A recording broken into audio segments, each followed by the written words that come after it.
말씀. 한 말씀 한 말씀씩 나눠서 읽는데 나에게 주시는 말씀으로 꼭꼭 씹어가면서 한번 읽어보겠습니다. 말씀하실 때에 12 중에 하나인 유다가 왔는데 대제사장들과 백성의 장로들에게 파송된 큰 무리가 칼과 몽치를 가지고 그와 함께 하였더라.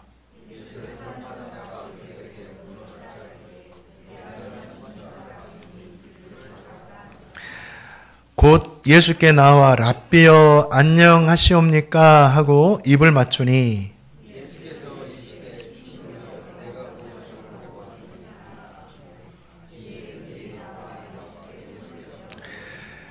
예수와 함께 있던 자 중에 하나가 손을 펴 칼을 빼어 대제사장의 종을 쳐 그 귀를 떨어뜨리니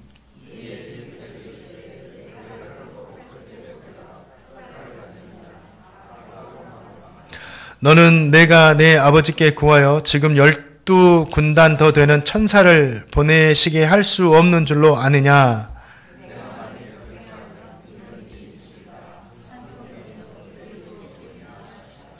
그때 예수께서 무리에게 말씀하시되 너희가 강도를 잡는 것 같이 칼과 몽치를 가지고 나를 잡으러 나왔느냐.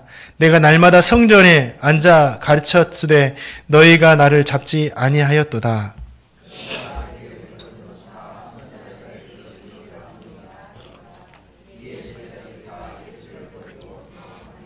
아멘. 예수님께서 아직 겟세마네 동산에 계실 때 가룟 유다가 데려온 사람들에 의해서 잡히시는 이야기가 오늘 말씀에 기록되어 있습니다. 사람들이 예수님을 잡으려 하자 베드로가 어디서 났는지 칼을 빼내가지고 그들을 가로막았습니다. 그런데 예수님은 이러한 베드로를 말리시면서 스스로 잡히셨어요. 그들이 와서 강제로 잡는 게 아닙니다. 주님께서 스스로 잡히신 거예요. 예수님께서 잡히시자 제자들은 주님이 금방 전에 예언하신 말씀처럼 다 주님을 버리고 도망치고 말았습니다. 오늘 말씀이에요. 오늘 말씀을 통해서도 저와 성도님에게 주시는 귀한 은혜들이 있습니다. 한 절씩 살펴보면서 그 은혜들을 나누겠습니다. 우리 47절 말씀 보겠습니다. 47절 말씀 함께 읽겠습니다. 시작.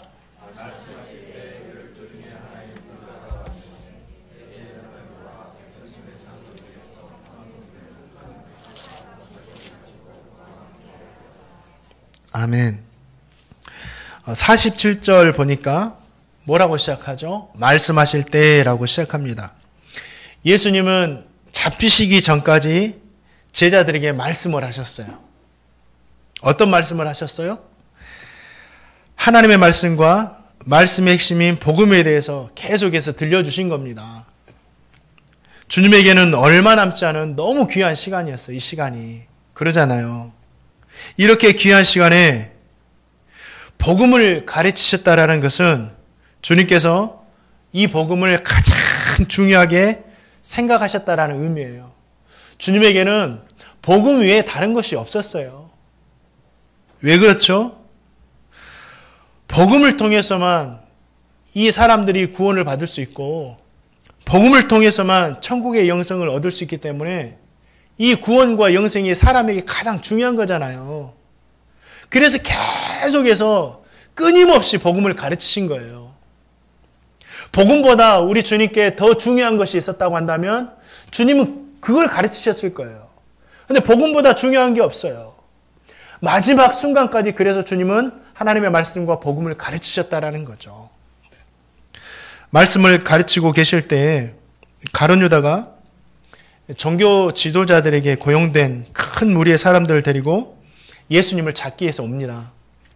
누가 보면은 로마의 군병들도 함께 왔다라고 기록돼요.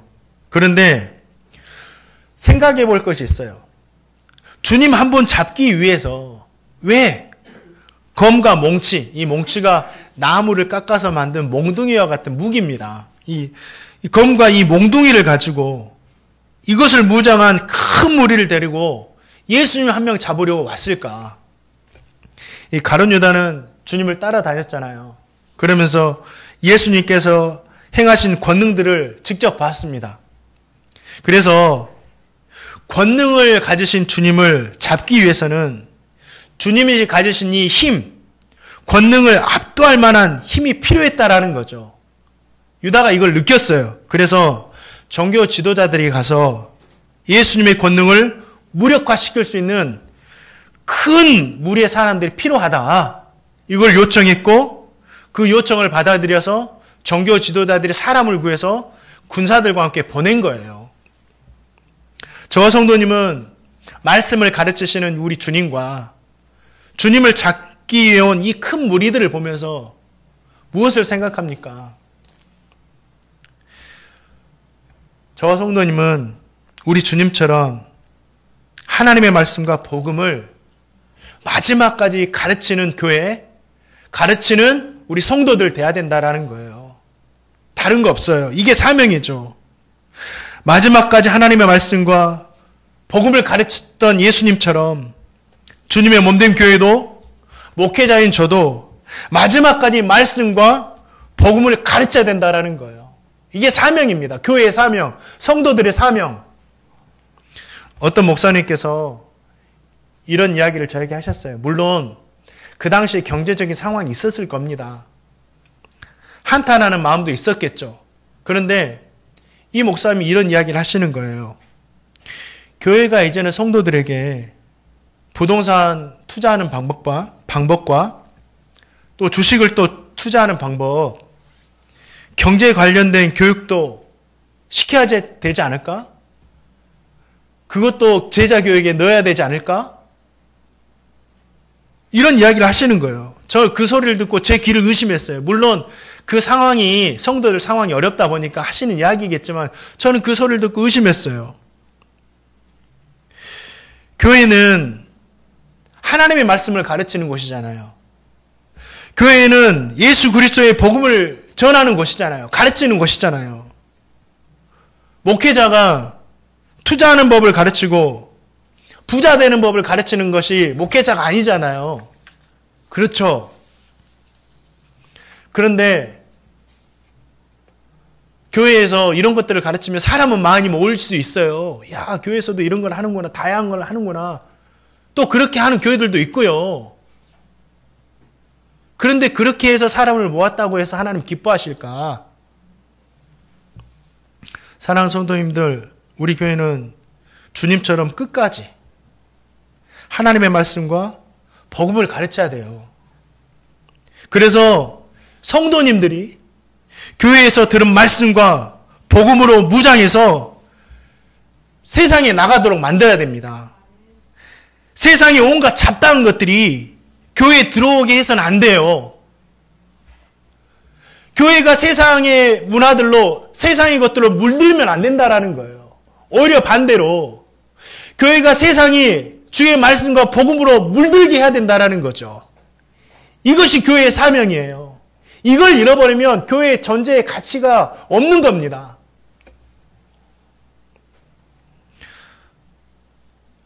교회는 우리 성도님들이 진리된 하나님 말씀과 생명의 복음을 듣고 세상으로 나가서 영향력을 끼치며 살게 해야 돼요. 예수 믿는 정치 지도자들 참 많더라고요. 최근에 보니까 깜짝깜짝 놀라게 돼요. 이분도 예수 믿는 분이었어 하고 놀라기도 합니다. 그런데 그분들로 인해서 그분들이 교회에서 하나님의 말씀을 듣고 복음으로 무정돼 가지고 그분들이 이제 정치로 나가가지고 진짜 그들이 하나님 말씀 들었다면 하나님이 원하시는 정의와 공의를 그곳에서 행해야 돼요. 자신들이 먼저 솔선수범해서. 그리고 군림하려고 하지 말고 그 권력을 가지고, 국민들이 가진 권력을 가지고 주님처럼 가장 낮아져 가지고 국민들을 섬겨야 한다라는 거죠. 그게 주님이 원하시는 거예요. 그게 세상에 주의 복음과 말씀을 실천하는 거고요. 물드는 거고요. 경제계에도 예수 믿는 지도자들이 참 많더라고요. 그들로 인해서 하나님의 말씀이 그 경제계에도 전해져 가지고 나만 잘 되고 나만 배부르면 된다는 이 생각이 사라져야 돼요. 왜 대기업이겠어요? 세계에 나가가지고 세계 인류 기업들과 경쟁을 해가지고 살아남아야 되잖아요. 근데 이 경쟁력을 잃어버리니까 이 대기업들이 이제는 누구와 경쟁을 해요? 세계에 나가서 경쟁을 하지 못하니까. 골목 상권까지 들어와가지고 서민들과 경쟁을 해가지고 서민들이 대기업이 이겨내겠어요? 못 이겨내죠. 그 서민 시장까지 다 점령을 해버리니까 서민들이 살아날 방법이 없는 겁니다. 진짜 이 대기업도 나만 배부르면 돼, 나만 잘 되면 돼, 이런 생각을 다 던져버리고 나도 잘 돼야 되지만 너도 잘 돼야 된다. 정말 서로 행복한 나라를 만드는 것이 주님이 가르친 복음이고 말씀이에요. 이러한 말씀이 세상에 전해져서 복음으로 물들게 하는 것이 교회다. 그래서 교회는 끝까지 말씀을 가르치고 성도들에게 복음을 가르쳐서 무장해서 세상으로 파송해야 된다. 사랑하는 성도님들, 우리 행복누리 교회가 마지막까지 말씀과 복음 사명을 감당하는 교회로 남기를 소망합니다. 저와 성도님 모두가 주님처럼 마지막까지 하나님의 말씀과 복음을 세상에 전하며 살아가시기를 주님의 이름으로 축원드립니다. 또 오늘 말씀을 통해서 우리가 받을 수 있는 은혜는 뭐냐면, 유다도 그렇고 12명의 제자도 그렇고 예수님을 배반하고 다 이렇게 도망쳤잖아요. 왜 그렇게 되었을까? 이 모습을 보면서 우리는 이런 생각을 해야 되잖아요. 야, 우리는 저런 모습이 되면 안 되는데. 그러면 우리가 어떻게 할 때 그런 모습으로 살지 않을 수 있습니까? 이걸 한번 생각해 봐야 돼요. 예수님을 잡기 위해서 큰 무리를 데려온 가룟 유다를 소개할 때 오늘 성경을 보세요. 뭐 배신자, 사탄의 종, 악한 자 이렇게 이야기하지 않아요. 12 중에 하나인 유다라고 말하고 있어요. 12이 누구죠? 주님께서 친히 부르신 3년 동안이나 가르치신 제자들이었어요. 제자 교육 받은 사람들이었어요. 그 제자 중에 한 사람 가룟 유다가 주님을 배신합니다. 사탄의 앞잡이가 되어서 주님을 십자가에 못 박는 일에 앞장서는 사람이 된다라는 거예요. 저는 이것을 보면서 야, 교회 다닌다고 해서 제자 교육 받았다고 해서 이게 신학을 했다고 해서 누구도 장담할 수가 없구나. 제자도 그런데 목사도 장담할 수가 없구나. 주님께서 친히 세우신 12명 중에 한 명인 그런 사람이 나왔다니까요. 유다만 그랬나요? 우린 유다만 그랬다고 생각하는데 나중에 회개하고 돌아왔지만 56절 보니까 다 주님을 모르고 다 도망쳤어요. 다 똑같은 제자들이었어요. 왜 이렇게 되었습니까? 우린 그 원인을 알아야 돼요. 그래야지 우리는 그런 삶을 되풀이하면서 살지 않을 수 있잖아요. 왜 그렇게 되었죠? 두 가지예요. 먼저는 가룟 유다를 보면 가룟 유다는요, 주님보다 사랑하는 것들이 너무너무 많았어요. 우리에게 주님보다 더 사랑하는 것이 있으면 언젠가는 주님 배반하게 돼 있어요. 우리에게는 주님보다 더 사랑하는 것이 있어서는 안 됩니다. 유다는 정말 가장 사랑한 것이 뭐였냐면 이스라엘이라는 국가, 나라를 사랑했어요. 그래서 민족의 독립을 위해서 자신의 모든 것들을 불살랐던 사람이 바로 가룟 유다였어요. 민족의 독립을 쟁취하기 위해서 예수님을 따라다녔던 사람이 가룟 유다였습니다. 독립운동가, 열심 당원이었어요. 그가 주님을 이스라엘 독립을 위한 도구로만 바라본 거죠. 동시에 유다는 또 물질도 너무 사랑한 사람이었어요. 그래서 주님을 돈을 얻기 위해서 팔아버리잖아요.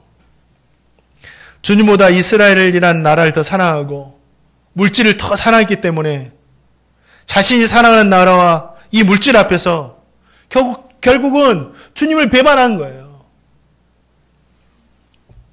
저와 성도님은 주님보다 더 사랑하는 것이 없는지 살펴봐야 돼요. 주님보다 더 관심 갖는 것은 없는지 살펴봐야 돼요. 나는 안 그렇지. 나는 안 그래. 내가 주님보다 사랑하는 게 없지. 그런데 작은 부분에서 놓치는 것들이 있어요. 그래요. 우리 돈 받고 주님 팔지 않을 수 있어요. 그렇게 크게 드러나게 하지 않을 수 있어요. 그러나 우리 생활에서 보면 잠깐이라도 나의 취미와 내 좋아하는 것을 위해서 하나님을 앞장세우지 못할 때가 순간순간 있다라는 거예요. 생각하셔야 돼요. 잘 살피시기 바랍니다. 저와 성도님이 대한민국 국민으로서 대한민국 사랑해야 되죠. 저도 사랑합니다. 그런데 예수님을 믿는 성도들은, 잘 들으세요. 예수님을 믿는 성도들은 대한민국이란 이 나라보다 우리 주님을 더 사랑해야 된다. 물질 있으면 편하고 좋죠. 좋죠. 없으면 불편하죠. 우리 성도님들 경험해 보셨죠? 때로는 고통스럽게까지 하죠. 때로는 우리 형님 보니까는 정말 생명을 끊어버리려고 했던 물질이 다 없어져 버리니까 너무너무 고통스러워서. 그런데 물질이 아무리 좋아도 우리 주님보다 더 사랑하면 안 된다라는 거예요. 주님보다 더 사랑한 것이 있으면 언젠가는 유다처럼 주님을 배반할 수 있다라는 겁니다. 또 그들이 주님을 버린 또 한 가지 이유가 있어요. 이거는 11명의 제자들이죠. 지난주에 말씀드린 대로 주님과 함께 깨어 기도하지 못했기 때문이다. 그래서 마귀의 유혹을 이기지 못하고 주님을 팔아버리고 자신들의 신앙을 지키지 못하고 주님을 버리고 다 도망해버렸다라는 거죠. 사랑하는 성도님들, 정말 부탁드립니다. 당부드립니다. 간청드립니다. 무엇보다 우리 주님을 사랑하시기를 축원드립니다. 주님과 함께 깨어 기도하시기를 주님으로 축원드립니다. 그래서 마귀의 유혹에 빠지지 않고 끝까지 주님 따라서 승리하는 우리 성도님 되시기를 주님의 이름으로 축원드립니다. 또 말씀을 통해서 우리에게 주시는 은혜들 있습니다. 50절 말씀 한번 보겠습니다. 50절 말씀 시작. 함께 다시 한번 50절 말씀 읽겠습니다. 시작.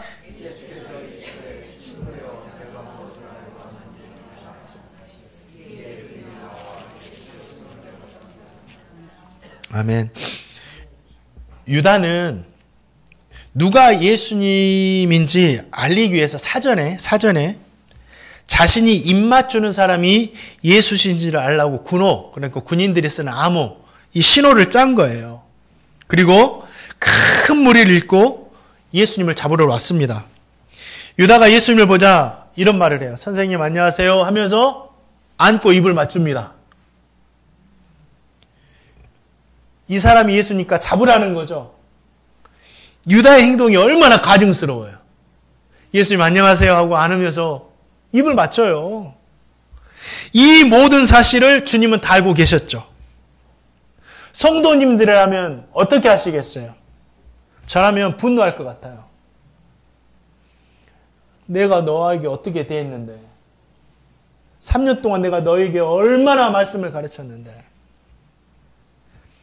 저는 베드로가 칼을 빼기 전에 제가 칼을 빼가지고 당장이라도 쳤을 것 같아요. 12군단이나 더 되는 천사에게 명해서 당장이라도 자신을 잡으러 온 큰 무리와 이 유다를 심판해 버렸을 것 같아요.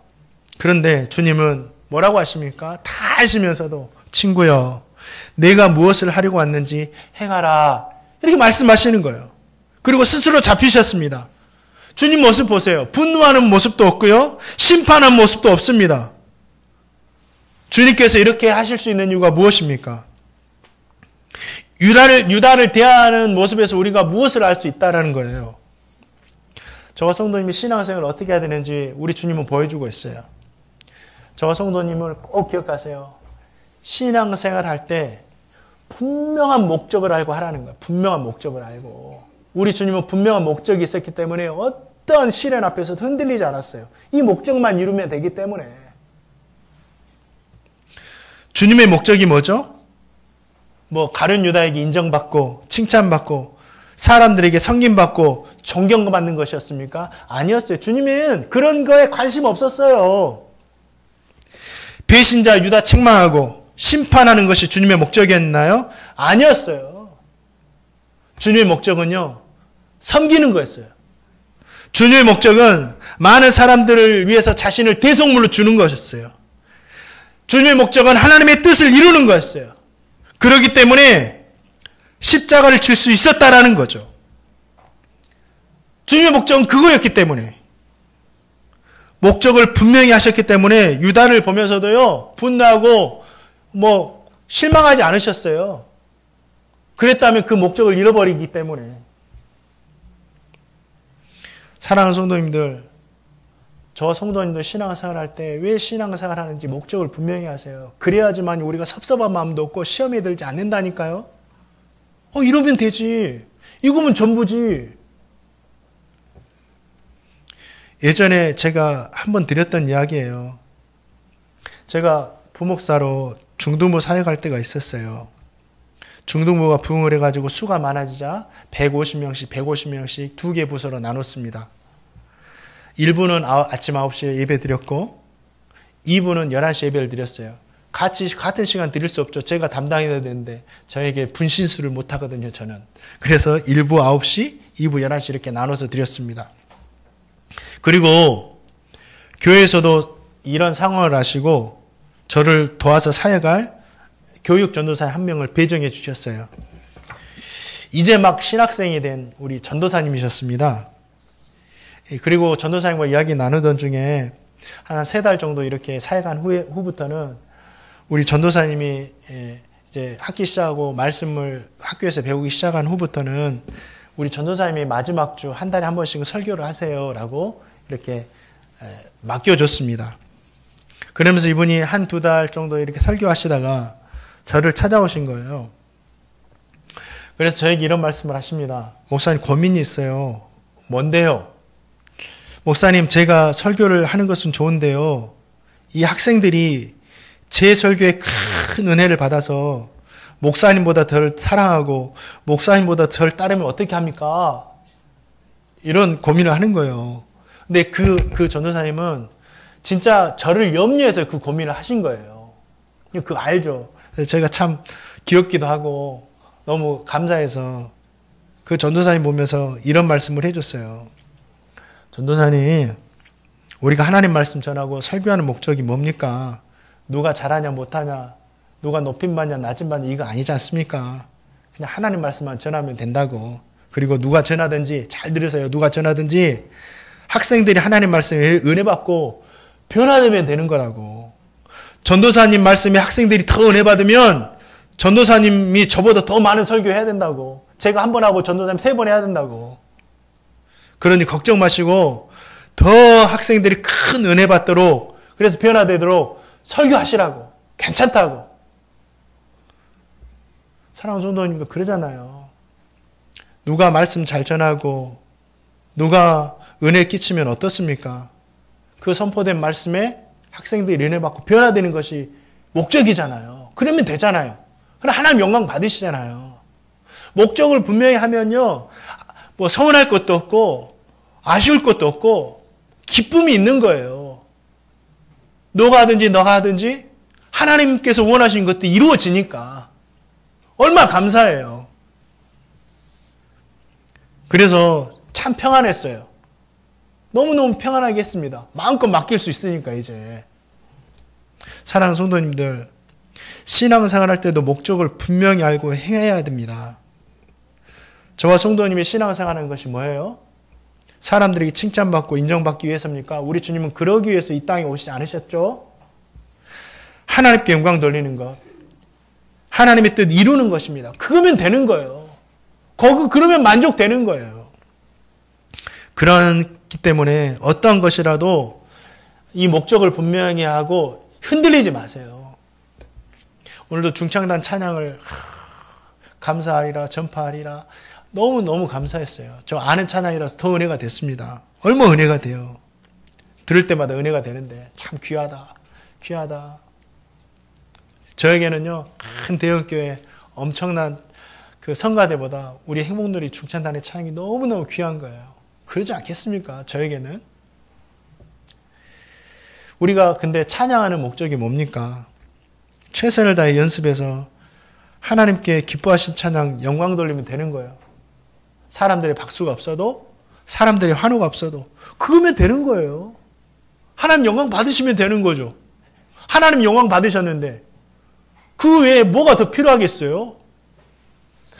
어떤 큰 교회 목사님에게 한 성도님이 편지를 썼대요.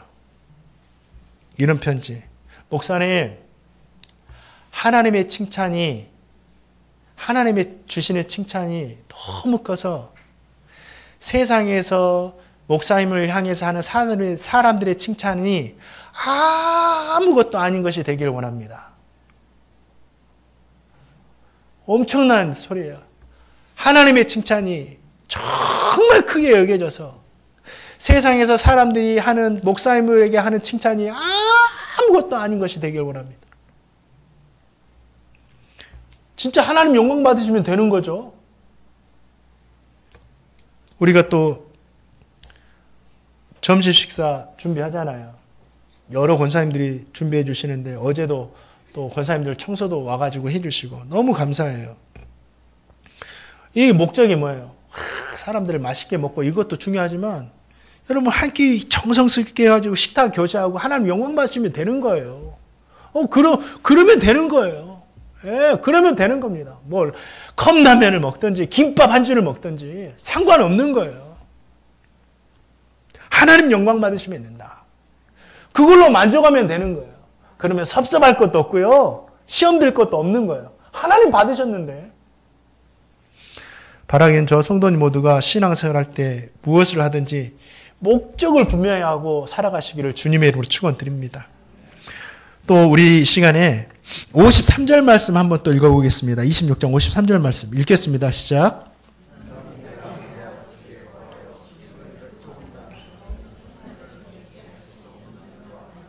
아멘. 베드로가 이 칼을 빼가지고 대제사장의 종을 쳐서 귀를 떨어뜨리잖아요. 주님은 베드로에게 칼집에 꽂으라 하시면서 칼을 가지는 자 칼로 망한다고 말씀하십니다. 이게 무슨 뜻이냐면 사람을 굴복시키는 것은 힘이 아니라는 거예요. 힘이 아니라는 거. 그럼 뭘로 사람을 굴복시킬 수 있느냐? 주님은 베드로와 비교할 수 없는 엄청난 힘을 가지셨다고 말하고 계셔요. 12군단이나 더 되는 천사를 부리실 수 있는 분이 우리 주님이시다. 이 주님께서 말씀하시는 12군단이나 되는 천사의 수가 정확히 어느 정도인지는 우리 몰라요. 천사의 군대가 어떻게 조직되는지 저는 잘 모르고. 그런데 로마 군이 이렇게 군단을 이루는 걸 보면 좀 참고될 만하죠. 로마의 한 군단의 수가 정규 병력만 5,000명 정도 됐다 그래요. 이에 병력까지 하면 더 많았다고 합니다. 이 군단으로 말하면 그러면 12군단이면은 5,000명씩 하면 엄청나 많은 수의 천사들이잖아요. 이 천사들을 부리실 수 있는 분이 누구시다? 우리 주님이시다. 근데 이 천사의 힘이 얼마나 세냐? 이사야 37장 말씀 보니까 아수르의 대군 18만 5천 명이 남유다를 치려고 공격을 합니다. 침공을 하죠. 남유다에는 그 대군에 대항할 만한 것이 없으니까 히스기야가 그 소리를 듣고 기도하는 거예요. 주님 도와달라고, 살려달라고. 어떻게 하냐고. 그 기도를 들으신 하나님께서 천사 하나를 보내서 아수르 대군 18만 5천 명을 진멸시켜버립니다. 그러니까 천사 하나의 힘도 이 정도예요. 엄청난 거잖아요. 상상 이상이에요. 그러면 우리 주님께서 부리실 수 있는 이 천사들은 우리가 생각할 수 없을 정도의 엄청난 권능이 있다라는 거죠. 아무리 가룟 유다가 로마의 군사들과 종교 지도자들이 부리는 사람들을 데리고 왔어도 싸움이 안 된다라는 거예요. 우리 주님과는. 그런데 우리 주님은 자신이 가지고 있는 그 힘을 사용하지 않으셨죠. 그리고 스스로 잡히셨습니다. 그리고 스스로 잡히셔서 십자가에 죽으셨어요. 십자가는 뭐죠? 죄인된 인간을 구원하시기 위한 하나님의 사랑의 결정체입니다. 그게 십자가예요. 사랑이에요. 십자가는 사랑이에요. 사람을 굴복시키는 것은 칼이 아니라 사랑이라는 것을 우리 주님께서 보여주신 거예요. 그러니까 저와 성도님은 원수에게 뭘 내밀어야 돼요? 원수를 이기기 위해서 칼이 아니라 사랑이다. 사랑이 그 원수까지라도 굴복시킬 수 있기 때문이다. 역사도 이를 증명해 주잖아요. 독재자 히틀러를 보시기 바랍니다. 칼로 정복했지만 결국 모든 것을 정복하지 못하고 칼에 망하잖아요. 요즘 서울의 봄이라는 영화 하고 있는데 제가 2번 정도 봤거든요. 2번 봤습니다. 2번. 결국 그 사람이 주인공이 칼을 들러 성공을 한 것 같지만 그때는 성공한 것 같았어요. 근데 지금 보세요. 결국은 지금 죽었는데 무덤 자리도 찾지 못한 신세가 되어버렸어요. 그러나 우리 주님 보시기 바랍니다. 십자가에 죽으실 때 실패한 것 같았지만 그러나 십자가 사랑 앞에 지금도 온 민족이 무릎을 꿇고 있다라는 거예요. 칼은 잠시 승리를 주지만 우리 주님의 사랑은 영원한 승리를 준다라는 거예요. 칼은 사람의 몸만 굴복시킬 수 있지만 잠시, 그러나 우리 주님의 사랑은 몸과 마음과 영혼까지 굴복시킬 수 있는 것이다. 그렇기 때문에 우리는 원수에게도 사랑을 뜨자. 주님 말씀하시는 거예요. 주님께서 말씀하신 것 중에 사람의 원수가 자기 집안 식구리라 라는 말씀이 있어요. 오늘도 우리 가족들 간에 당신을 보니 천사와 같습니다 했는데 우리 가족들에게는 천사만 있기를 원합니다. 그런데 식구이지만 진짜 원수 같은 사람들 있잖아요. 아내가 될 수도 있고 남편이 될 수도 있고 자녀가 될 수도 있고 부모가 될 수도 있고 형제가 될 수도 있습니다. 그 식구에게도 저와 성도님은 성도이기 때문에 칼이 아니라 사랑을 드려야 된다. 왜요? 사랑이 결국 승리하게 하기 때문이다. 칼을 들면 망합니다. 쪼개집니다. 깨집니다. 없어집니다. 그러나 사랑은 정복할 수 있어요. 이길 수 있어요. 저를 가르치신 선생님은 그렇게도 자신을 핍박하는 남편을 끝까지 주님처럼 대하고 사랑으로 기도했어요. 10년, 20년 얼마나 힘들었을까요? 결국 그 남편이 사랑 앞에 무릎을 꿇었습니다. 그리고 세례도 받고 그리고 직분도 받고 지금은 함께 잘 신앙생활 하십니다. 저희 어머니가 입에 담기 힘들 정도로 모질게 쉽사리 시어머니에게 당했죠.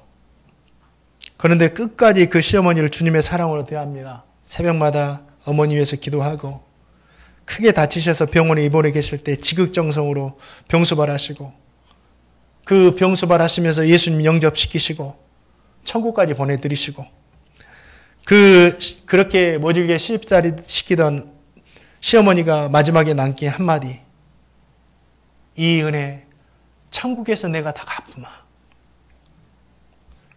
어떤 권사님 그렇게도 모질게 핍박당한 남편을 주님의 사랑으로 대했습니다. 마지막에는 병이 들어 움직일 수도 어렵게 된 순간에도 지극정성으로 돌봤습니다. 그 남편이 주님의 사랑에 무릎을 꿇고 주님 영접하고 천국 갔습니다. 평생 하지 않았던 한마디 하고, 여보, 그동안 내가 미안했네. 이뿐 아니에요. 어떤 어머니에게 아들이 한 명 있었는데 아들이 사업을 잘 되다가 부도가 났습니다. 가족이 뿔뿔이 흩어져서 이 어머니가 손자 3명을 돌보야만 했습니다. 첫째 손자가 엇나가기 시작해서 건달이 되었습니다. 그 손자를 위해서 할머니는 새벽마다 기도하고 집에 누가 있든지 없든지 아침마다 가정예배 드려주고 하나님의 말씀 들려줬습니다. 끝까지 주님의 사랑으로 사랑해주고 기도해주고 대해줬습니다. 10년, 20년. 결국 그 손자는 복음에 무릎을 꿇고 지금은 큰 교회 담임 목사님으로 사역하고 계셔요. 사랑하는 성도님들, 어떠한 사람들에게도 칼을 들지 마세요. 주님처럼 원수에게도 칼을 들지 마시기 바랍니다. 대신 십자가의 사랑을 드시기 바랍니다. 십자가의 사랑만이 사람을 정복할 수 있음을 믿으시고 십자가의 사랑으로 승리하며 살아가는 저와 성도님 되시기를 주님의 이름으로 축원드립니다. 우리 마지막으로 말씀 56절 말씀 한번 보겠습니다. 56절 말씀 읽겠습니다. 시작.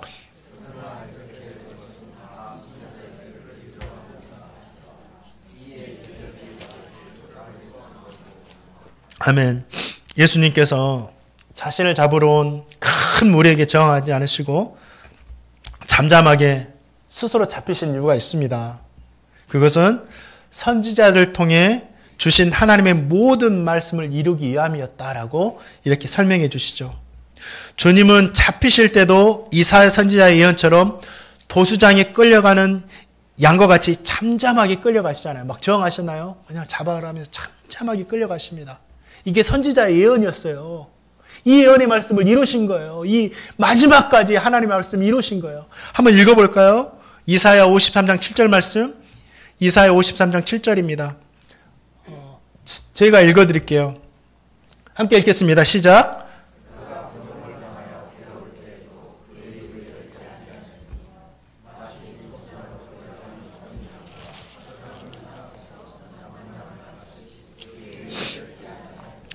주님은 마지막까지 하나님의 말씀에 순종하셨고 하나님의 말씀을 이루며 사셨습니다. 그 순종을 통해서 구원을 이루셨죠. 하나님의 말씀에 순종할 때가요, 가장 좋은 결과가 있습니다. 가장 좋은 열매가 있습니다. 하나님 말씀 순종할 때가. 저와 성도님도 이 사실을 믿는다면 마지막까지 우리 주님을 본받아서 저와 성도님도 하나님의 말씀에 순종하고 하나님의 뜻대로 살아가야 된다라는 거죠. 그렇다면 오늘 우리가 읽었던 본문 말씀에서 우리가 들었던 이 설교의 말씀에서 예수님을 본받아서 순종해야 하는 모습은 어떤 모습인가? 잘 들으세요. 이게 우리가 오늘 말씀을 통해서 순종해야 하는 모습입니다. 끝까지 하나님의 말씀과 복음을 전하는 것이다. 때를 얻든지 못 얻든지 전하는 것이다. 기도하고 응답받았다면 주님께서 기도하고 응답받으셨잖아요. 나의 원대로 마시고 아버지의 원대로 되길 원한다라고 기도하셨고 응답받으셨잖아요. 그렇다고 한다면 그 일에 머뭇거리지 않고 적극적으로 순종하는 것이다. 나에게 아무리 힘과 권력이 있더라도 하나님의 뜻을 이루는 데 방해가 된다면 사용하지 않는 것이다. 신앙생활의 목적을 분명히 하고 원수 앞에서도 흔들림 없이 걸어가는 것이다. 원수에게도 칼을 들지 않고 주님의 사랑을 드는 것이다. 제자들이 도망할 줄 알면서도 끝까지 우리 주님께서 사랑하신 것처럼 저와 성도님도 끝까지 그런 사람들도 사랑으로 대하는 것이다. 이것이 저와 성도님이 순종해야 하는 하나님의 말씀이고 하나님의 뜻입니다. 저와 성도님 모두가 우리 주님 본받아 예수님처럼 하나님의 말씀과 뜻 안에 순종하며 살아가시기를 주님의 이름으로 축원드립니다.